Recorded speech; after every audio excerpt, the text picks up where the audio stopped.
Professor, como eu disse ali no seu Uhum. currículo, o senhor já fazia parte da Academia Brasileira de Ciências e agora o senhor é nomeado para a Academia Mundial de Ciências.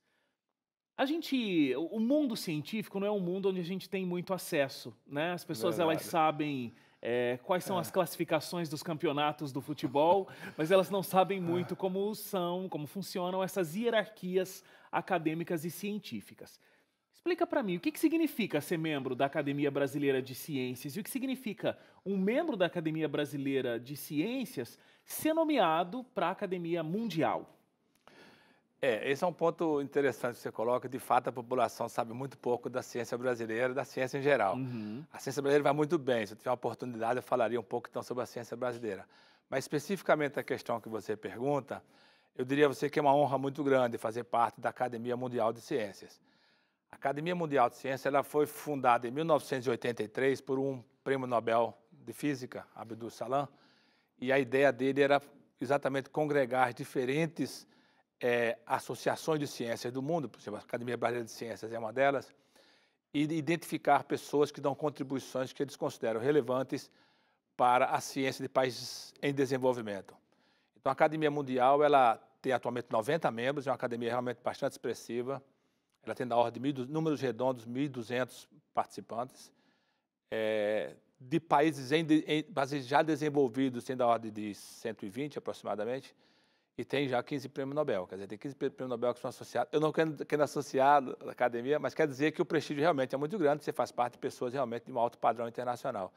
Então, para o Brasil, certamente é uma coisa importante, o Brasil é um participante muito ativo da Academia Mundial de Ciências, através da Academia Brasileira de Ciências, de forma que eu fiquei muito orgulhoso, junto com vários outros brasileiros que já fazem parte da academia. Quantos são? Quantos brasileiros? São da ordem, números redondos são 130. 130. É.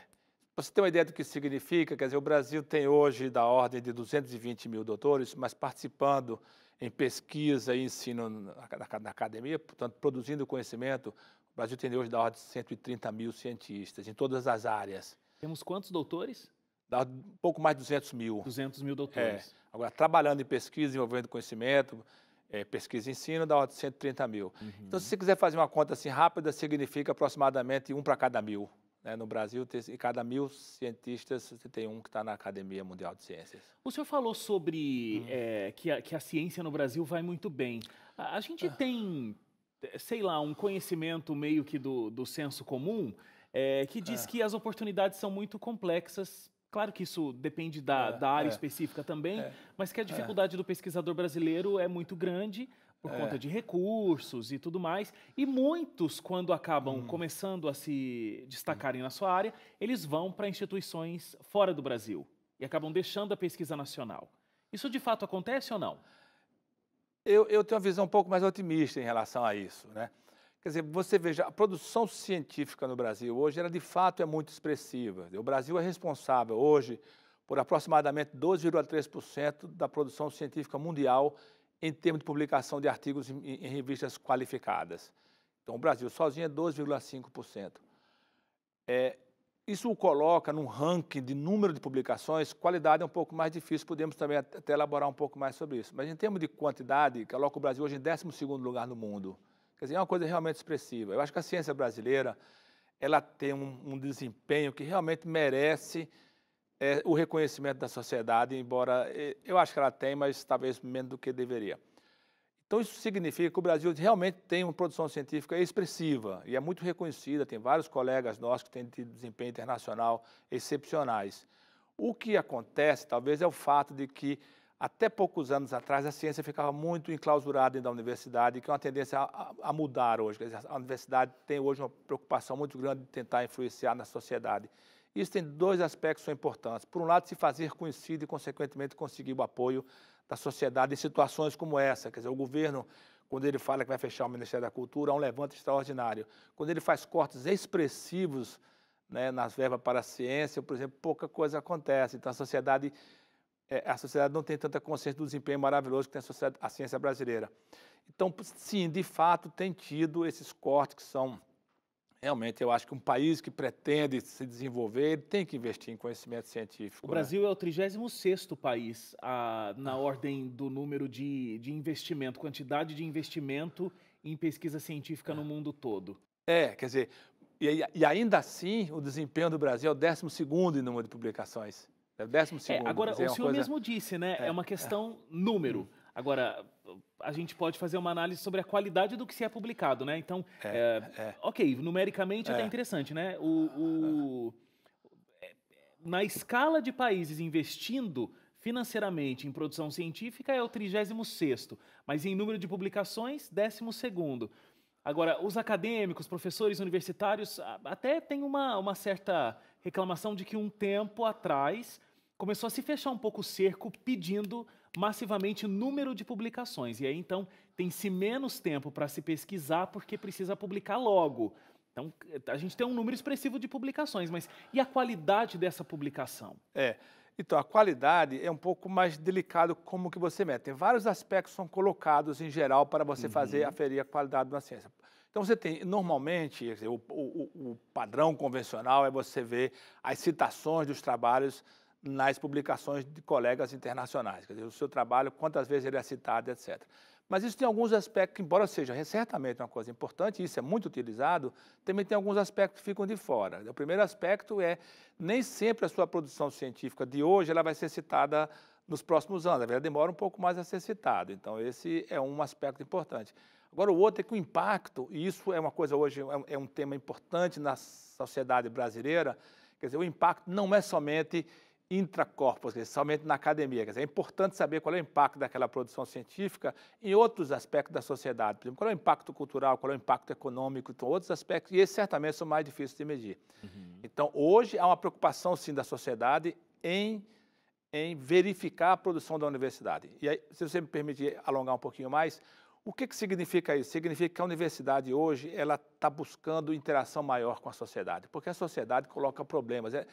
Você é um físico, por exemplo, e você coloca um problema de física e você segue a carreira de físico. Mas a sociedade, quando coloca um problema para um cientista, ela não coloca somente de física. Às vezes um problema envolve vários aspectos multidisciplinar.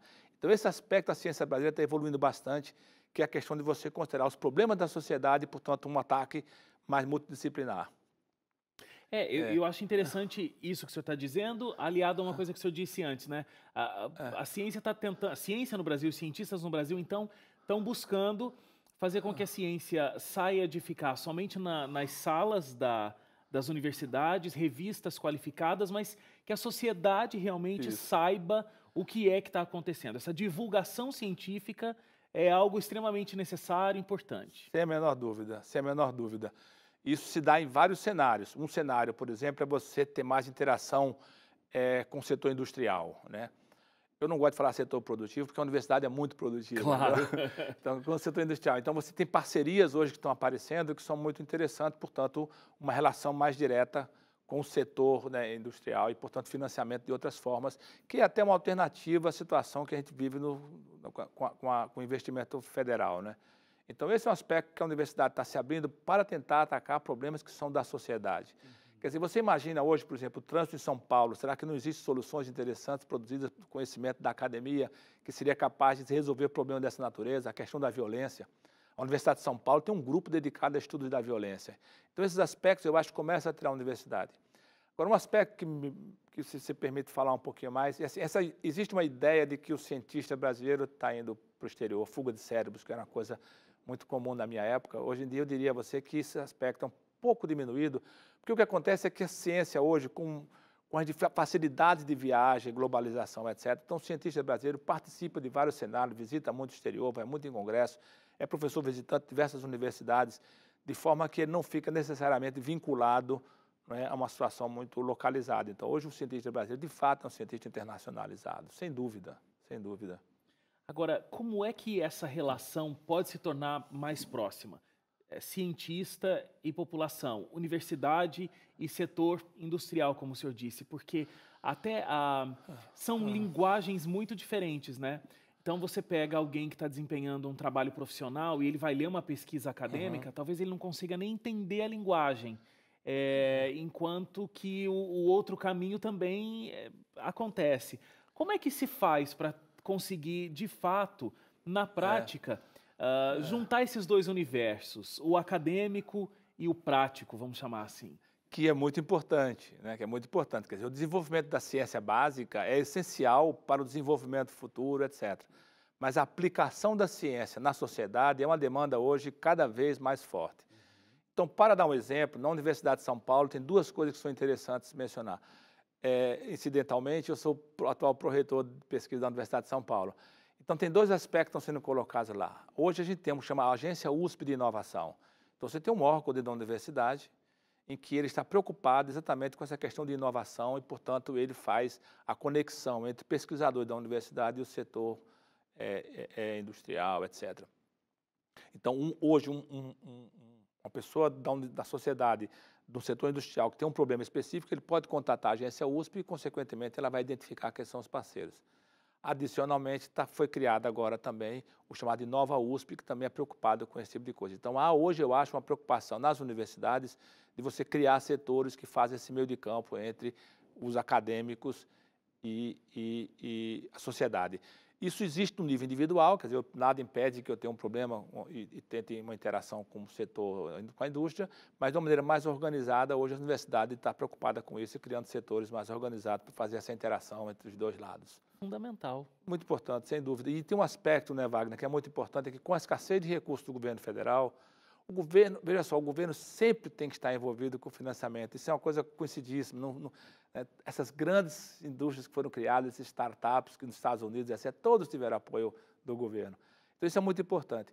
Mas numa situação de escassez, então essa interação com esse setor é muito importante. E a Universidade de São Paulo tem várias interações com outros segmentos da sociedade, muitos. Então, isso é uma alternativa, que se em São Paulo isso facilita um pouco, porque São Paulo é uma cidade que tem uma parte industrial expressiva, isso em outro lado do país certamente vai ficar um pouco mais difícil, né? Muito bom. Olha, professor Silvio, muito obrigado pela sua presença. Eu quero agradecer muito porque em meio a uma vida tão corrida e cheia de produção, você separou um tempo para estar aqui com a gente.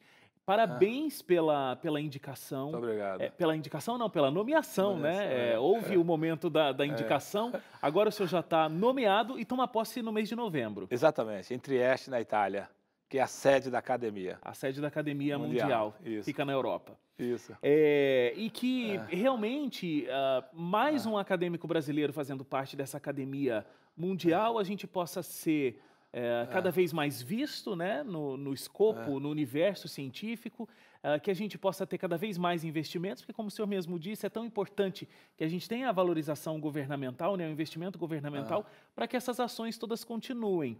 Eu acho que quanto mais cientistas brasileiros têm essa visualização, essa notícia chega, a gente consegue mais investimento e consegue mais estrutura para a ciência, estou certo? Está certíssimo, está certíssimo. Eu agradeço muito esse espaço que vocês concedem, porque é muito importante que a sociedade brasileira entenda que a ciência brasileira, apesar de diversas dificuldades, tem tido um desempenho extraordinário. Sem a menor dúvida, nós temos hoje cientistas de altíssimo padrão internacional.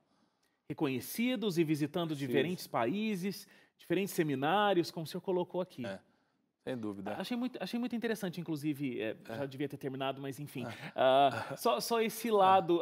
Antigamente, realmente, para o Brasil ter acesso à entrevista, à pesquisa de ponta, inclusive poder estar em grandes laboratórios ou grandes produções, ele precisava estar deslocado lá, né? Mas hoje, com a proximidade que a tecnologia e a comunicação nos permite, pode ter uma equipe disciplinar trabalhando em diferentes países, inclusive, né?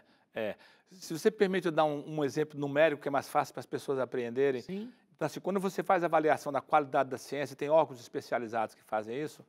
Então, a produção científica do Brasil hoje, em várias áreas, ela é acima da média mundial. A Universidade de São Paulo, como um todo, é acima da média mundial. E um aspecto que talvez a população não saiba é que a Universidade de São Paulo é a quinta maior produtora de conhecimento científico do mundo. Quando as pessoas olham um ranking que fala, a Universidade de São Paulo ficou em tal e tal lugar, é claro porque são vários aspectos que são considerados, mas do ponto de vista de produção científica, colocado na forma de publicação de artigos em periódicos especializados, a Universidade de São Paulo é a quinta no mundo. é marcante. Eu acho que é uma E medalha. ela não está sozinha no Brasil, né? Claro, Existem outras universidades brasileiras que também são muito bem colocadas. Sem a menor dúvida. Eu falo da Universidade de São Paulo porque esse número eu tenho de Claro. cabeça, por ser pró-reitor, eu tenho todos os números na cabeça. Mas, enfim, sem dúvida, os nossos colegas aqui, a UFMG, a Federal do Rio de Janeiro, a Federal de Pernambuco, assim, eu poderia citar diversas aqui que são realmente de alto padrão, sem a menor dúvida. Muito bom. Professor, muito obrigado e parabéns mais uma vez. Muito obrigado também, mais uma vez. Muito obrigado.